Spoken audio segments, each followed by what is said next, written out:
भिन्न किस प्रकार के परिमेय संख्या होता है? शांत जो दशमलव होगा वो क्या होगा?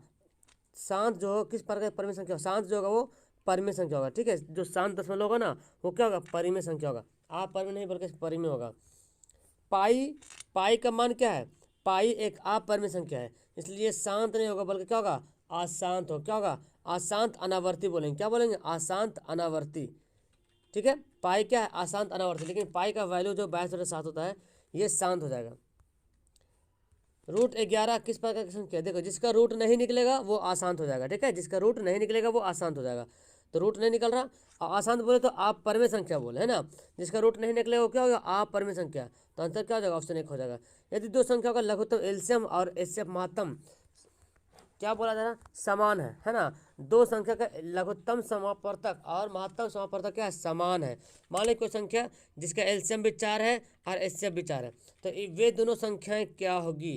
वे दोनों संख्याएं क्या होगी? तो देखो, 4 भी लेंगे, ऐसे भी ले सकते हैं, ठीक है। कभी कभी अगर कोई संख्या लेते हैं 5 तो ये भी दोनों संख्या समान है। मतलब किसी का अगर कोई संख्या लेते हैं 4 तो इसका एलसीएम भी 4 ही आएगा, एचसीएफ भी 4 आएगा। मतलब जो संख्या है जिसका एलसीएम एचसीएफ समान हो रहा वो दोनों क्या है? समान संख्याएं हैं। 5 से क्या होगा? ये कौन संख्या? देखो, जब भी ऐसे रहे 2 3 2 2 3 2 2 2 3 2 2 2 2 3 ऐसे है ना, तो क्या जाएगा? यह जगह अपरिमेय। ओके। बहुपद, द्विघात बहुपद का आलेख किस प्रकार का होगा? जब इसको द्विघात बहुपद बनाओगे आप तो आपको पता है किस तरह होगा? ये हो जाएगा परवलयकार। क्या हो जाएगा? परवलयकार हो जाएगा। चलिए आगे सवाल पढ़ते हैं। यदि द्विघात बहुपद यहाँ पे दिया हुआ है इस तरह कहते हैं, एक घात -3 हो, एक शून्य जो -3 हो, तो के का वैल्यू क्या होगा? तो जहाँ पे एक्स का वैल्यू वहाँ पे -3 को पुट कर दीजिए, ठीक है। तो के -1 और -3 यानी कि 3 तिया 9 -3 के क्या जाएगा? -3 के +1 बराबर 0। आप क्या करेंगे? देखो, 9 के -9 -3 के +1 बराबर 0, तो कितना हो गया? 6 के घट का हो जाएगा ना, ये कितना? 8 चल जाएगा इधर, तो 6/4 हो जाएगा। 8/6 हो जाएगा, ये 6 जो इधर जाएगा तो नीचे चल जाएगा, 4/3 आएगा, ठीक है। कितना आ जाएगा? 4/3। आंसर 1 होगा। एन घन वाले, एन घात वाले बहुपद की संख्या क्या होगा? जैसे कि 2 घात वाले बहुपद होता था तो उसको बोलते थे 2 घात। अगर किसी मान ली कि एक से पर पावर 2 रहता था तो ये कितना घात है? 2 घात है। तो 2 घात वाले बहुपद के शून्यों की संख्या कितना है? 2 घात में द्विघात बहुपद में 2 शून्य निकलता था। अगर 3 घात देते थे तो त्रिघात बहुपद में 3 शून्य निकलता है। तो यहाँ पे एन घात लिख रहा है, मतलब 2 घात था 2 शून्य, 3 घात था 3 शून्य, लेकिन कितना घात है पता नहीं, एन घात है तो एन ही शून्य होगा, ठीक है। कौन बहुपद नहीं है? जो एक्स बटा में दिख जाए वो बहुपद में नहीं होगा, या रूट में दिख जाए वो बहुपद में नहीं होगा, या तो फिर एक्स पावर -1 -2 -3 दिख जाए, पावर माइनस दिखे ऊपर में, वो भी बहुपद क्या होगा? नहीं होगा। तो यहाँ पे बी जो ऑप्शन है वो सही है, जो बहुपद नहीं है। समीकरण अगर आप बनाते हैं, रैखिक चित्र एक दूसरे को समांतर अगर करती है, ये अगर इसी तरह समांतर जाती है तो क्या होगा? ये इसको बोलेंगे आप, इसको विरोधी क्या बोलेंगे? विरोधी, क्योंकि इसका कोई हल ही नहीं होगा, इसका कोई हल नहीं होगा, ठीक है।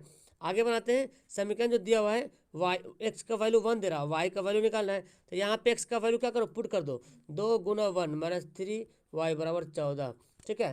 तो 2 अच्छा 2 को इधर भेज दो, तो -3 वाई बराबर -16, है ना। सॉरी, एक मिनट, -2 है ना, तो 14 -2 हो जाएगा, तो -3 वाई बराबर कितना हो जाएगा? 12, 3 चौक 12, कितना गया? -4।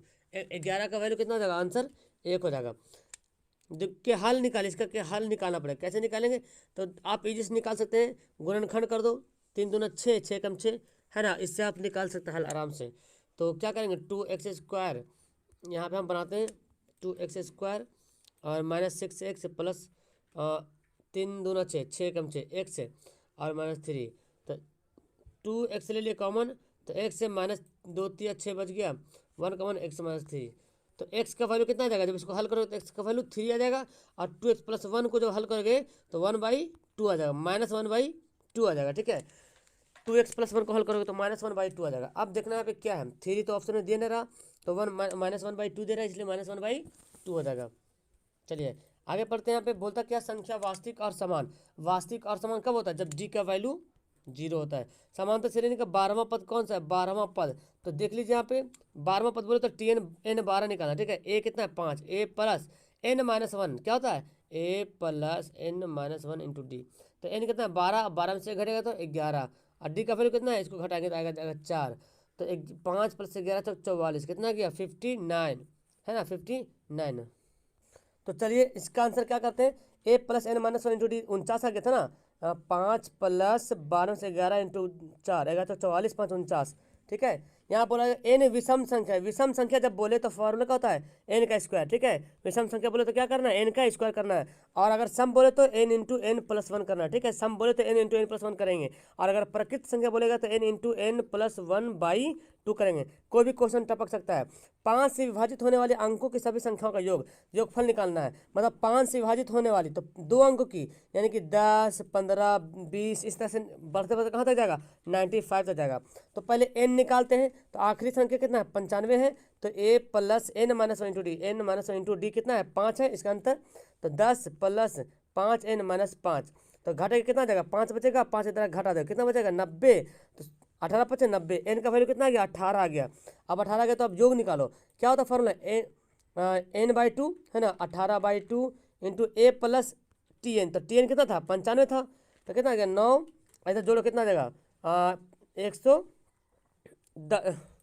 105 है ना, 105 गुना कर दो 9 पचे 45, 9 पचे 45, 945, जो कि ऑप्शन में नहीं दिया हुआ है, यानी कि ऑप्शन क्या है गलत है, 945 होगा। ठीक है, 935 नहीं बल्कि 945 होगा। ओके, चलिए आगे पढ़ते हैं। दो समरूप त्रिभुजों का अनुपात दिया हुआ है, तो माध्यिकाओं का अनुपात क्या होगा, जो परिमाप का अनुपात वही माध्यिका का अनुपात। एकदम ध्यान से सुन लो, जितना परिमाप का अनुपात रहेगा वही माध्यिका का अनुपात रहेगा। ठीक है, कभी कभी ध्यान से देखो इसको।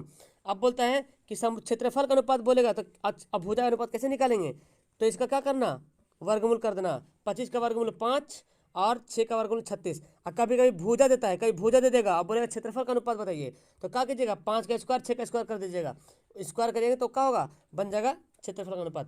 12 सेंटीमीटर भुजा वाले समबाहु त्रिभुज का शीर्ष का क्षेत्रफल। अब शीर्ष लंब निकालना है। शीर्ष लंब का फॉर्मूला √3/2 गुना भुजा, √3/2 गुना भुजा। भुजा कितना है 12, 2 6 12, 6√3, 6√3 कहाँ गया है देखो आंसर 19 का आंसर कितना हो गया, ऑप्शन बी हो गया। ये है ए बी 13 है, बी सी 12 है, 5 है, ये तीनों कौन सा भुजा मिल रहा, ये पाइथागोरस त्रिक बनेगा। ठीक है, 13 यहाँ पे 12 यहाँ पे 5 कर लो, तो ये कितना डिग्री होगा 90 डिग्री रहेगा तभी बनेगा, है ना 90 डिग्री रहेगा तभी बनेगा। ओके, क्योंकि बोल रहा है ए बी 13, तो आप जब बनाओगे तो ए बी सी, तो जाहिर बात कर्ण तो बड़ा होगा। अरे 5 ले लो, बी सी 5 बोल रहा, ये बोल रहा ऐसे कितना बोल रहा सॉरी बी सी बोल रहा 12, तो 12 कोई दिक्कत नहीं 12 5 ले लो, तो आएगा क्या कर्ण ही तो आएगा ना जोड़ करके। ये पाइथागोरस नियम है। 4 7 की एक्स अक्ष से दूरी, तो देखो 4 7, 4 क्या है एक्स है, 7 क्या है वाई है। अब एक्स अक्ष से दूरी जब इसको ग्राफ में बनाओगे तो यहाँ पे 4 जाएगा कहीं ना कहीं 4 आएगा। ठीक है, और वाई कहाँ पे ऊपर में जाएगा कहीं ना कहीं 7। तो एक्स अक्ष से दूरी, तो एक्स अक्ष से दूरी ऐसे बढ़ेंगे, है ना कितना जाएगा 7। अगर बोलता वाई अक्ष से दूरी तो ऐसे बढ़ते, वाई अक्ष से दूरी बोलता तो ऐसे बढ़ते। ठीक है, तो 4 हमारा होता, तो यानी कि 21 का आंसर कितना हो गया, ऑप्शन सी हो गया। चलिए इन दोनों के बीच की दूरी निकालेंगे, कैसे निकालेंगे देखो, एक x1 माइनस x2 का होल स्क्वायर, तो a माइनस 0 का whole square plus 0 minus a का होल स्क्वायर। तब इसको बनाओगे तो क्या जाएगा A square plus A square, कितना जाएगा 2a स्क्वायर आ जाएगा, 2a स्क्वायर। तो ए स्क्वायर निकल जाएगा बाहर, √2 हो जाएगा अंदर, यानी कि √2 गुना a। ठीक है, 22 का आंसर कितना हो जाएगा बी हो जाएगा। चलिए आगे सवाल पढ़ते हैं। देखो कितना का सवाल, निर्देशांक निकालना है। एक्स अक्ष को निर्देशांक को क्या कहते हैं, एक्स अक्ष के निर्देशांक को भुज कहेंगे। ठीक है, और वाई अक्ष के निर्देशांक को कोटि कहेंगे। चलिए ये देखो ये हमारा साइन स्क्वायर प्लस कॉस इसका, तो क्या करें इसको चेंज करो, किसी को change. Facebook is a great place to connect with the people around you. But that doesn't mean sharing your life with absolutely everyone. Like your auntie's parlor lady's son. हम sign 90 इसको change करते हैं, इसको क्या लिख सकते हैं sine square 90 minus 50 degree. तो साइन 90 माइनस थीटा क्या होता है कॉस स्क्वायर थीटा। तो साइन स्क्वायर 50 कॉस स्क्वायर 50 क्या होता है 1, हमेशा क्या होगा 1 होगा। इसको बनाओ, देखो यहाँ पे इसको आप बनाइए। ठीक है, क्यूब दिया तो उसे कोई मतलब नहीं, आप इसको बनाइए, जब बनाओगे तो पूरा पूरी क्या कट जाएगा, पूरा पूरा क्या कट जाएगा। देखो आप इसको चेंज करो, तो इसको चेंज कीजिए क्या बनेगा साइन बनेगा। अब इसको चेंज करके क्या हो जाएगा साइन इस क्यूब 20 हो जाएगा। ठीक है, नीचे इसको चेंज करो, तो इसको चेंज करो क्या हो जाएगा, इसको चेंज करो तो क्या cos 22 हो जाएगा, ठीक है ना। देखो चेंज करके आ जाएगा ना, इसको ऐसे रहने दो, इसको मत कुछ चेंज करना, तो दोनों सेम मिल जाएगा, क्या हो जाएगा कट जाएगा, यानी कि आंसर आ जाएगा 1, ऑप्शन दिया हो नहीं। इसको देखो बनाओ, कैसे बनाएंगे, A square plus B square में बनाना पड़ेगा आपको, कॉस स्क्वायर थीटा का whole square plus minus sine square theta का होल स्क्वायर। तो A square plus B square यानी कि cos square theta plus sine square theta, A plus B into A minus B, तो cos sine square theta plus minus है ना, minus cos square theta. तो एक बार तो हमारा प्लस हो गया, तो कॉस स्क्वायर थीटा, देखो यहाँ पे cos square theta minus sine square theta, ये हमारा पास बचेगा। बाकी एक तो हमारा cos square plus sine square था तो 1 हो गया। अब इसको हमको तोड़ना है, ठीक है, इसको क्या करना है, तोड़ना है, तो साइन को तोड़ दीजिए, इसको इस कॉस स्क्वायर थीटा रहें, तो साइन को क्या लिखेंगे, साइन का फॉर्मूला होता है 1 minus cos square theta, 1 minus plus direct कर देते cos square theta, cos cos में क्या हो जाएगा 2 हो जाएगा और -1, 2 कॉस स्क्वायर थीटा -1। देखो इसको बनाओ, यहाँ पे आप जब बनाओगे तो कहीं ना कहीं आपको यहाँ पे क्या मिलेगा, लास्ट में आपको tan 45 मिलेगा, ठीक है। जब बना, अच्छा कोई दिक्कत नहीं, इसको इससे बनाओ, ठीक है। तो 89 आया, कहीं कहीं 88 भी तो आएगा, इससे पहले करेंगे तो इसको इससे लेके जाएंगे, तो आप tan 1 और tan 90 को 89 को बनाएंगे, कितना आंसर आएगा 1 आएगा, क्योंकि tan इंटू कॉट 1 होता है, तो हमारा आंसर क्या हो जाएगा 1 हो जाएगा। ये देखो इसको बनाइए, साइन बराबर क्या होता है, लंब बटा tan दिया 15/8, 8 को इधर भेज देंगे तो आ जाएगा, tan बराबर क्या होता है लंब बटा आधार, ठीक है। तो कर्ण कितना है, पक्का आपको पता है कर्ण 17 होने वाला। अब साइन बराबर क्या होता है लंब बटा कर्ण, लंब कितना है, लंब हमारा 15 है, कर्ण कितना है 17 है, कॉस बराबर का आधार बटा कर्ण, आधार कितना है 8 है और 17 है, तो 18 में से 15 में से 8 घटेगा कितना हो जाएगा, 15 में से 8 घटेगा तो 8 7 15 है ना, 8 7 15 और नीचे 17 दिया हुआ है, तो बनाओगे तो आंसर कितना आ जाएगा, ऑप्शन दिया जाएगा। देखो ये डायरेक्ट फार्मूला है, sign square theta plus cos square theta क्या होता है 1 के बराबर होता है। यहाँ पे 4 कॉमन लो, 30 नंबर सवाल, 4 ले लेते कॉमन, तो sec square theta minus tan square theta, तो क्या आ जाएगा sec square minus tan square क्या होता है 1 होता है, तो 4 को गुना कर देंगे 1 से, क्या आ जाएगा 4 कम 4। एक गुब्बारे की ऊंचाई को ज्ञात करना है, धागे की लंबाई दिया हुआ, आप पैसे बनाएंगे तो गुब्बारे की ऊंचाई यहाँ पर है, धागे की ऊंचाई 100 मीटर है, ये 30 डिग्री कोण बनाता है, तो ऊंचाई निकालना क्या निकल tan बराबर साइन निकालेंगे, साइन 30 का वैल्यू क्या होता है, साइन 30 का वैल्यू, एक मिनट हम इसको चेंज करते हैं कलम को थोड़ा सा, फिर हाँ साइन 30 का वैल्यू क्या होता है, तो साइन 1/2 होता है, ठीक है। और लंब बटा आधार कितना 100, काटो कितना आ जाएगा 50, है ना। एकदम आसान सा सवाल यहाँ पे, एकदम आसान सवाल, ठीक है। और सवाल ऐसे टपकेगा एग्जाम में, छड़ की लंबाई देखो ऐसे दिया हुआ है, एक छड़ की लंबाई उसकी छाया के अनुपात, तो पहले लंबाई है फिर छाया है, तो यहाँ पे भी पहले लंबाई लेंगे फिर छाया लेंगे, ठीक है। छड़ का उन्नयन कोण, तो tan बराबर क्या होता है, tan थीटा बराबर लंब बटा आधार, लंब बटा 1/√3, ये 1/√3 किसके बराबर होता है, tan 30 के बराबर होता है, ठीक है, tan 30 डिग्री के बराबर होता है। ये देखो निकालना है, आप पढ़े हैं कि किसी वृत्त पर बाहरी बिंदु से जब स्पर्श रेखा खींचते हैं तो दोनों स्पर्श रेखाओं की लंबाई क्या होती है, बराबर होती है।